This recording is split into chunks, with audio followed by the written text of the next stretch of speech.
Everybody. Good morning. We're going to squish a lot into a little bit of time, so I want to go ahead and let us get started this morning. First up, we are going to have a brief report from our diocesan council, which took place on February 9th. And gang, take it away. All right. Okay, so we're missing one. Darren Grissom also went with us. But what I'm going to do is just give you guys, we're going to just give a really quick recap. But what I would also like you to do is if you go to edot.org, I believe it is, there's a whole list of recap, videos, photos, really neat. But I'm going to let them start off and then I'll finish up. Michael? Yeah. All right. Hello. Yes, really great time. Let's see, so we get the list. They opened the order of business on Saturday. So, Friday was basically just the new delegate meeting for us, and then also some different informationals about diocesan finance and missional communities, and so you have a little bit of report on that. In terms of the business, the main business was electing new people to different positions. I have the results of those, but those were treasurer, secretary of the diocese, executive board for clergy, executive board for lay membership, standing committee clergy, standing committee lay membership, trustee of the church corporation, and trustee of University of South Swanee. So those were taken care of. The most contentious aspect of something we were going to vote on was going to change language in the canon constitution, right? Correct. So that was about ungendered language, and we basically punted on that one. We said that it needed to go back to the committee they have a recommendation. They had recommendations for some of the things, no recommendation, some, and recommendation against everything. Right? So we basically said this needs to go back to the diocese for them to work on this a little bit more so that we didn't have to. Other than that, I wish we had a little bit more time for fellowship from the different areas. We had new congregations, we had new clergy, but it was really jam-packed on Friday and Saturday. And then the service was really awesome too. That was probably my favorite part. And our banner, we're gonna work on the banner. Banner is beautiful, but it's heavy. Yeah, we need to immobilize it somehow when you're doing, so Velcro maybe. But that was really fun. We got to meet the people from Jubilee right down the road on 620, which is the newest Episcopal group in our area. They were actually right behind us when we were sitting. And then if you have time, I would recommend looking up on the site. They do have the video of Bishop Doyle's address to the to everyone who was congregated. That was very informative, but also was actually pretty rousing at the end too. Do you have anything else that was major? I mean, they addressed we had an Episcopal Health Foundation address for Health Association and general things, dispatch of business as well. So that was pretty much it in terms of theirs. And then you can go in a little more detail in the breakout sessions. I'm Deborah Morstead O'Neill. I attended two workshops. One was called Missional Communities, and one was the Episcopal Health Foundation. And both of their messages were very clear about where the church needs to move to. The church traditional Episcopal church has always been doing for somebody, through money, through gifts, through food, whatever, doing for, and we need to move from doing for to doing with. I'll explain that. The first was missional communities, and it was from Taylor, Texas, St. James, and also from St. Clair's in Tyler, Texas, just east of Dallas.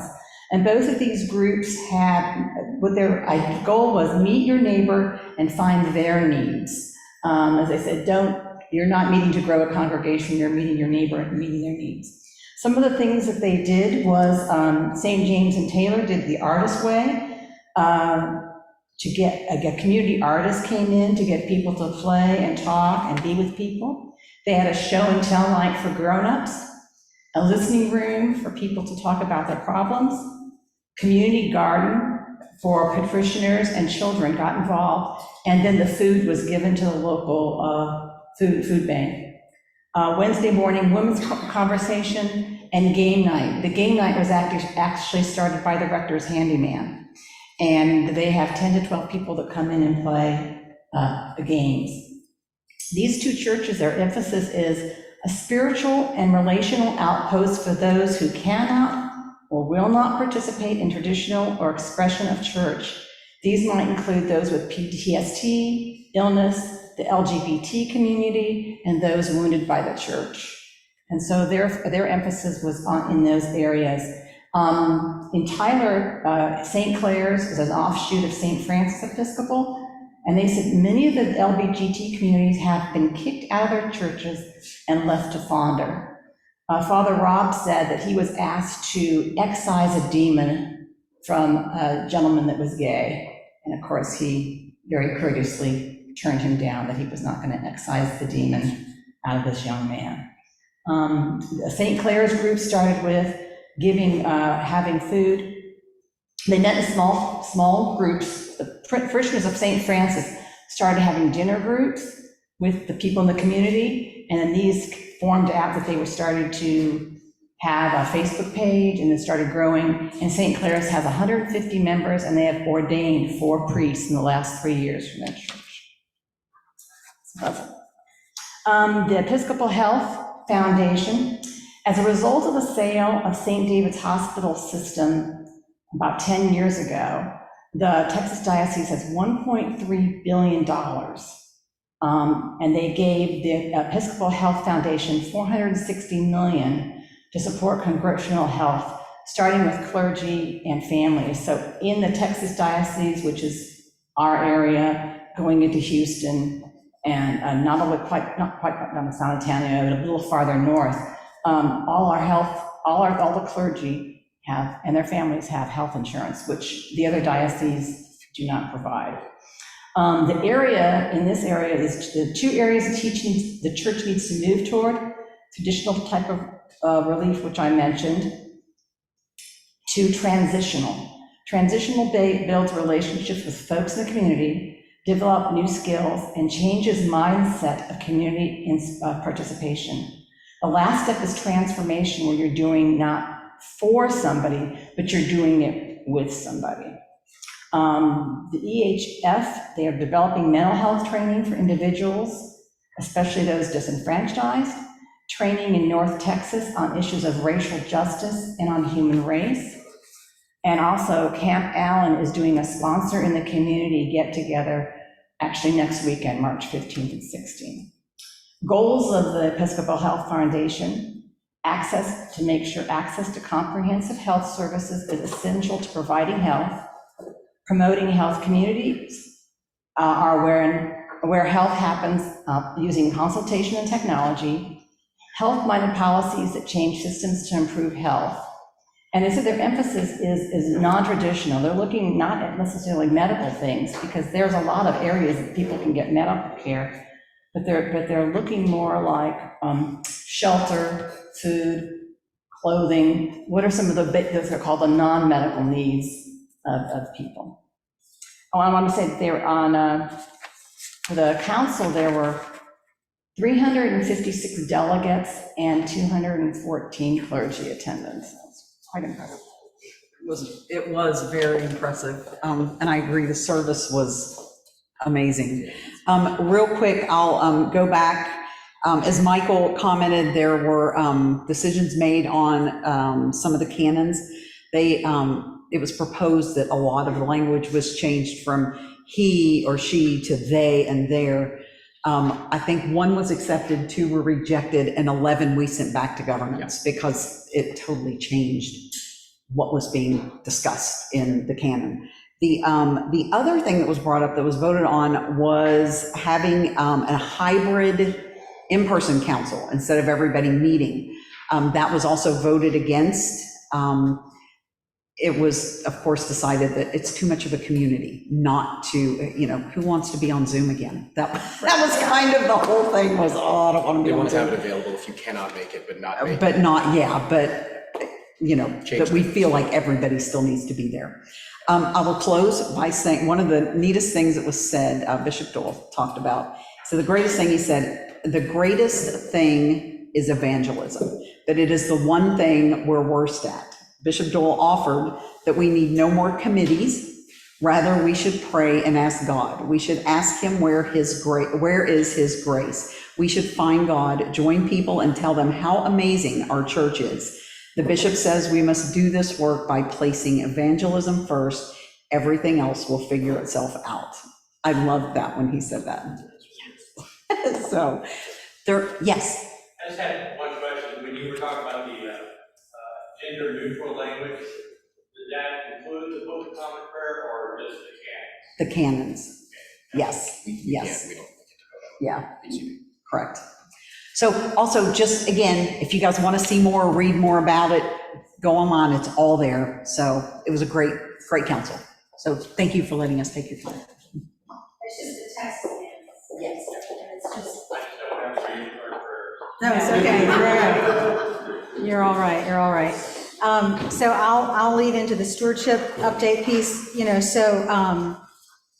So the sale of St. Luke's Hospital in Houston was sold, and that there were Attorney General had some stipulations about how that money could then be managed, and the Episcopal Health Foundation was formed, and 90% of those resources are completely dedicated to grant funding of other types of health ministries, as well as a portion of them. They have a program called In Common, and so they're also helping parishes figure out how to make not a transactional kind of gift, but a transformational gift in their relationships, connecting with neighbors and people in a way that you're serving someone, but in a way that you actually, form a relationship over time, and you become more aware of the true human needs.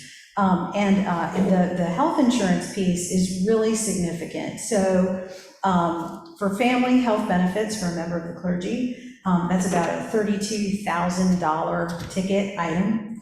Every other diocese in the country, that would fall on the parish to pay for that clergy person. In this diocese, the diocese pays that on behalf of the parish.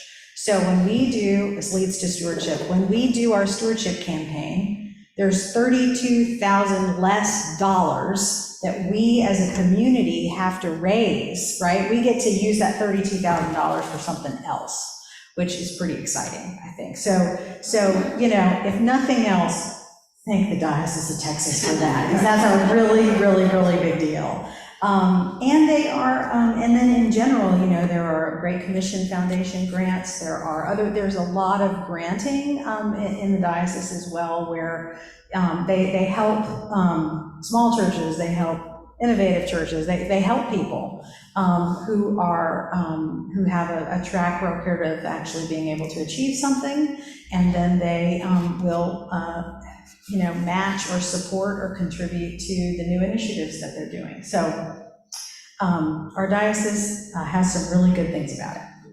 I wanted to give you an update on stewardship on the small group questions sheet that you have there at the very bottom. I just sort of tacked them at the bottom. So at the annual parish meeting, we had 136 pledges amounting to $670,000 ish, 398. That is where we were at the time of the annual parish meeting when we presented the budget. And as of today, we have 141 pledges. We've gotten a number of new pledges, and we have increased our pledging. At the annual parish meeting, we passed a deficit budget of $27 and that deficit budget is now we have a $11,000 gap instead of a $27,000 gap, which is great news.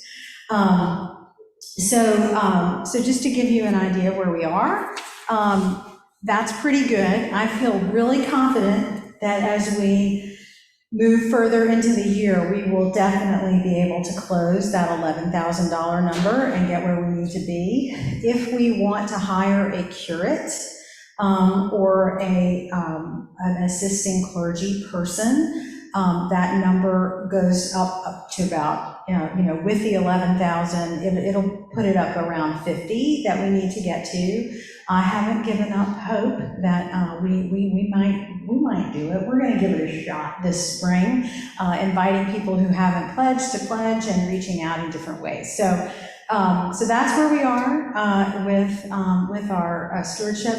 The budget, of course, is available, and if you have any questions about how resources are being deployed, if you want to see the difference between kind of our operation budget and our designated funds and all, sometimes you go to the annual parish meeting and it's just like, what? I don't know what they're talking about. But we're happy we are transparent about how we spend our money. And so if you have questions about what we are doing, please come and ask me. If I need to phone a friend, I'll call Bleckley, I'll call Brad, I'll get Jane Ellen there with me, and we'll help it make sense so you can see what's happening. So anyway, we're super excited with all that we are doing and with the just increased participation in all of our services, increased engagement in all that we are doing. And so it is my belief that as we demonstrate focus and fidelity over time, people begin to trust that and they begin to honor that with their gifts. So that's where we're headed. So that concludes our parish life kind of updates, okay? Amen. We'll close that and then we'll move back to class, okay? Whew, everybody take a deep breath. I should have asked, does anybody have any questions before I move on? Any questions? We good? Everybody know what's important? Okay, all right. That she's talking about the grants, the programs I talked about at the church in Tyler, Texas. Those were all done through small grants. They applied for, Reverend Rob applied for small grants to start some of the programs, especially helping with the food, growing the garden, the homeless, the food bank.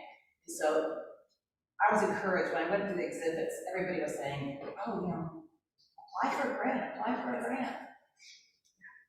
So, Money's available. yeah, so we have that in mind as we move forward. So thanks, Deborah. And thank you all for sharing. I of course, was sick and wasn't actually at council. It was a bummer. Okay, so beginning today is the third session of the series that we have been doing with Sighs Too Deep for Words.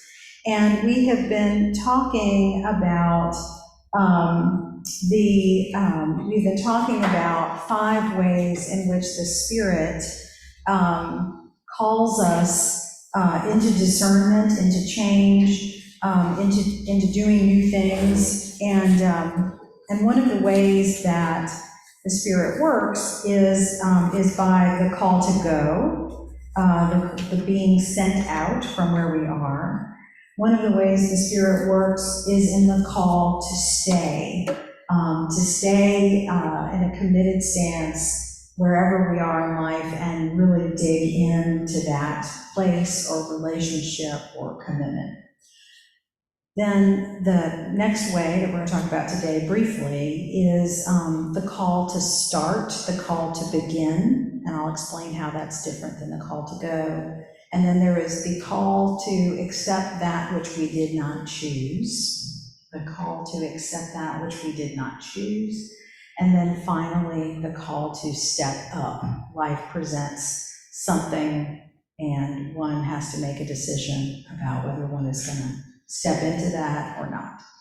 And so all these ways that the Spirit moves in our lives invites us to discernment, we can be going, these questions can be working within us in more than one arena of our life. And one way we may be called to go, but in another we may be called to stay. And that time of discernment, that time of, I'm not sure where God is calling me now, is an incredibly rich and important time in our lives. And so that's what we've been studying and digging in about. That's what we've been digging into these past couple of weeks. Today, our opportunity is to really talk about the call to start, the call to begin. And it's a little bit different than the call to go, in that the call to begin is really, it's like way more subtle. You know, it's not like the voice of God from the heavens, go, you know, you. It is a kind of hero's journey, but it's like a slower, more deliberate kind of hero's journey. And in fact, needing to stay in order to prepare may very well be a big part of what it means to start or to begin. One of the stories in Luke's gospel that is one way of framing it is the story of the transfiguration, and the telling of the way Luke tells that story. Of course, Jesus goes up to the mountain, and he's with his disciples. He's usually alone when he goes up to pray, but this time he's got his disciples with them, right? And the heavens part, and there's this transfiguration, and their clothes become dazzling white. And then it's, you know, and Peter says, let's make 3 houses and stay up here forever. And then God again says, this is my beloved. Listen to him. And at the end of that scene, Jesus sets his face toward Jerusalem. So up until now in the whole gospel, he's been going village to village, he's been working with people, he's been doing these things and preparing, right? But now he's set his face towards Jerusalem, which we know, which he knows, right? And which we who now know the story know that means he's headed toward the cross. Where hopefully our starts don't always lead us toward the cross, but in some ways, I suppose they always do. So it's just that one little line in Luke's gospel, and he set his face towards the cross. Sometimes that call to start or that call to begin isn't a big hoopla, it's a small voice. So others around us may not realize the significance of the call to start.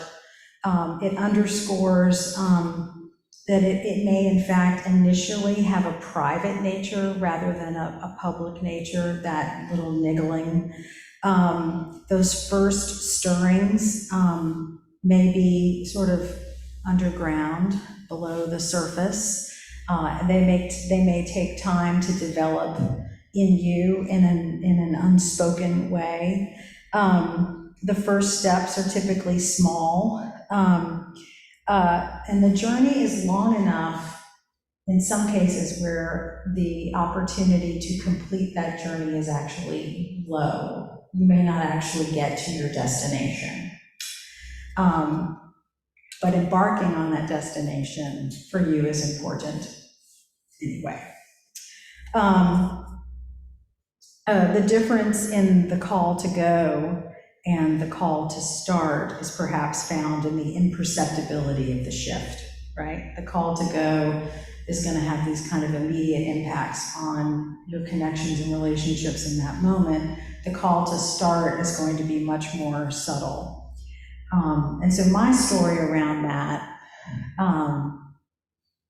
I'm not sure how entirely conscious I was of it, but so last week I told the story of deciding to stay at Trinity Church in New Orleans. When I thought I was going to go to grad school, this was about the courage to stay. So last week I told the story about deciding to stay and putting down roots in a place in order to grow. Toward the end of my time as a youth minister at Trinity, I was invited to give a sermon from the pulpit. And it was the first, after that experience, I had never done that before. I had talked and led and done other things, but I had never preached a sermon from a pulpit in front of a whole bunch of people. And I didn't, and I was I didn't want to preach a youth sermon. I wanted to just preach a regular old sermon. I was a youth minister, but I was just going to preach the gospel, I decided. And so that's what I attempted to do. And I read commentaries and did my homework, and I got up and I preached a sermon. And it was the most awesome, wonderful thing I had ever experienced in my entire life. I loved it. I felt like, I remember right after it happened, I was like it was me, but it wasn't me. It wasn't really me, but it was me, but it was, I don't know what happened. And it was just so mind-blowing, you know? And that was just the first little niggly thing that said, well, maybe you need to put yourself in a position to do that more often. And it took another 12 years after that for that to happen, right? I mean, it was, but that was kind of the beginning stirring, and there was a lot of up and down, and it was a subtle shift, and I didn't really tell anybody about it, and I needed to kind of consider it back and forth over time. But that was, I think, the start of a start, and the start of a call in my life. It may be around education, it may be around a career change, it may be around the starting of a relationship, it may be the starting of a project or a cause, it can be the start of something that the completion of is important. It serves as a kind of North Star, and yet the journey to it may in fact change the destination, or it may not be fully completed. And so the decision to start is this courageous journey, but it's a universal thing that we can all understand. It is a step beyond our current capacity to learn something new. And one of the biblical symbols for this kind of work or calling we might think of is leaven, is yeast, right? It's that something is growing, the bread, something is growing and happening and changing things, but it's kind of invisible at first, and it takes a little bit of time to get there. So that leavening of our lives, that expanding of our lives. Another example you might think of is like the construction of a cathedral. Did y'all ever read that historical fiction book about, I can never remember the name of it. Pillars of the Earth, right? You know, that these cathedrals that were built aren't finished in any one lifetime, right? They are started, and then there are these apprentices, and, you know, one master builder at some point has to give it over to the next master builder, and on, and slowly this thing is built. And that made me think of, you know, St. Luke's, you know, one time, a while ago, you know, they decided to start a church, you know, and we're the inheritors of that start, right? The decision to start, the Spirit called them to start. And we are invited into that journey where the destination will be picked up by whoever comes after us. But that we are a part of that start, and then we also, in our own way, get to start again, right? We begin again together in a new direction. So let's see, hold on, let me check one more thing. Let's see, 1 second.